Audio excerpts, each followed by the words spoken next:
I tested every language app to figure out what is the best app to start learning a language with. You see, now that I'm fluent in Japanese, people always ask me how they can learn too. So I need to know which app is the best. I tried and ranked all of them using 4 key metrics to find out the answer. Here are some of my favorites. Starting with everyone's favorite green owl, Duolingo. I go back and forth on recommending Duolingo. On one hand, it's got some of the best sound effects and animations in the game. They've also created a mascot we can't help but connect to. On the other hand, its vocabulary and topic selection will have you talking to strangers about how you love apples and have 20 of them in your suitcase. So yeah, ease of use and aesthetic are solid. I give them a 4 and a 5 respectively. But the vocab is flat out awful, that gets a 1. But does it work? Well, it does have a review option, and that's semi-functional. But at the end of the day, the whole app relies heavily on recognition-based learning. So I give it a 2 for effectiveness. Next up, Babbel. Babbel is an app that's pushed by massive YouTubers, but are they actually pushing something that works? Well, it'll work if you want to use a dry and flavorless app. You start off with a sign-up process that takes a full 2 minutes and is full of hard sells. Some might find it useful and learn about the app, but others will find that annoying. Now, they do have some solid grammar explanations, but they're far too wordy for the beginner. And so, the lessons are full. Too full. It makes them feel like more of a slog to get through. That leaves ease of use with a 2. Now, what did I mean when I said the app was dry? I mean, it's got a solid art direction, it's clean, it's professional. The main issue is that the app lacks severely in vibrations, animations, and videos. This may be a plus for some, but for most learners, having these things results in a more satisfying experience. I mean, they're in most apps for a reason. Thus, aesthetic gets a 3. Now here's where Babbel shines, vocabulary, although I do have a critique. Overall, topic selection makes sense. You learn greetings, professions, nationalities, and other things you're going to want to use as a beginner.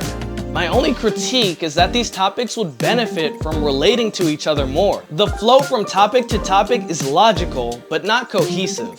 It's a subtle but important point. So, vocabulary gets a 4. Earlier I said this app would work, but is that really true? Sort of. The app has some pretty detailed grammar explanations. As much as they work against ease of use, they will teach you if you read them. The app also has a review function, but it doesn't use spaced repetition for ideal learning. This app's reliance on recognition is the last nail in the coffin. It'll make you feel like you're learning, but it's mostly just a feeling. This lands effectiveness at a 2. Bunpo's up next, meaning grammar in Japanese, and I think that's a very fitting name for this app because of its long, droning grammar explanations. It's got a short onboarding, and the app layout is easy to use. But with massive blocks of text explaining everything, there's just way too much in the way of actual learning. I'm sorry, but ease of use gets a 1. Now, that doesn't mean this app isn't effective. Sure, the explanations are long, but if you ever get confused, there's an AI tutor in the app to help explain things further. And yeah, there's a lot of recognition on this app, but there's also a lot of recall too. So, effectiveness gets a 5. But does it effectively teach you the right vocabulary? Well, I like the path it sets out for users. It starts out pretty logical, but it does take a sudden turn into randomness. Still, it doesn't stray too far, so I'll give it a 4. Now, aesthetics. Well, the style is distinct, eye-catching but not childish. It creates an atmosphere that'll keep you coming back. And with fluid animations, satisfying beeps and buzzes, I think they absolutely crush it. This app is the real thing and it gets an easy 5 for aesthetic. Next, an app touted as better than Duolingo, AirLearn. But does it live up to the hype? Here are my impressions. The user experience is very clean. The lessons guide you nicely through the first stages of the learning journey. Then I checked the other functions and I was severely disappointed.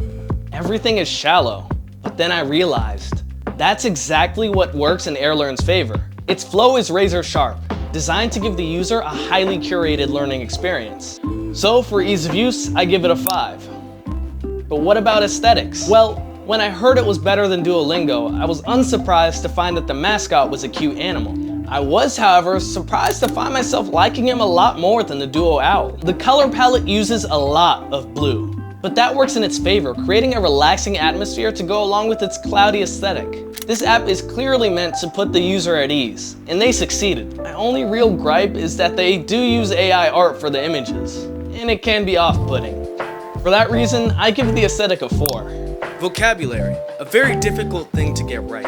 And somehow, AirLearn clearly hits the mark. With cohesive units in a logical order, everything you learn just makes sense. Overall, I give vocab a 5. Effectiveness. I'm not going to sugarcoat this. AirLearn gets a rock bottom score here, 1. But that's exactly what makes the app so great.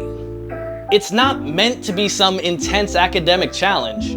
It's meant to be a fun and relaxing way to get into language learning. And that's exactly what I think is ideal for a language learning app, especially for beginners. They absolutely nailed that, so I'm giving them an extra 4 points because to me, that's what effectiveness looks like in a real language learning app. Last but certainly not least, Busuu. I almost didn't include it because when I first used it, it didn't really stand out to me until I gave it a second look. For its ease of use, you get a quick onboarding process, and you start answering language questions with little in the way. Questions during which you get grammar tips. These tips can really bog things down, at least for other apps. Here, you get full but not excessive help, increasing comprehension while not bogging you down. It's got short lessons, but those make for a satisfying game loop. So overall, ease of use gets a 5. For aesthetics, at first glance, Busuu didn't really seem like much. But when I actually used it, its consistent use of videos, sound effects, haptics, and on-screen animations really won me over. While not being as distinct or rich as some of the other options, it's still very satisfying to use and will not disappoint. For that reason, I give it a 3 for aesthetic. Next, vocab. I'll be honest. When I looked at the path, it wasn't as cohesive as AirLearn, but it's just as comprehensive and just as focused on giving beginners that sense of growth and an ability to actually have conversations, even if they're just little interactions. I have no real notes. 5. Effectiveness. Here is where Busuu is interesting, because it's not perfect, but it does what you want it to anyways. It's got a form of spaced repetition for flashcards, and those flashcards can be used in a way that reinforces recall. So this app is really as effective as you make it. But to me, that's not really enough for a high score, so it lands at a 3. So, who won and who do I actually recommend? Well, out of all the apps out there, none of them will get you to fluency. Not even close. But they can give you a strong start. And today's winners, Boompo, AirLearn, and Busuu will do just that. I say use Boompo if you want depth, AirLearn if you want a fun experience, and Busuu for a nice mix of the two. But how do you get to the next level and use that language in a way you really want to? Well, I answer that in this next video, so watch that if you want to know. I've been Josen, thanks for watching.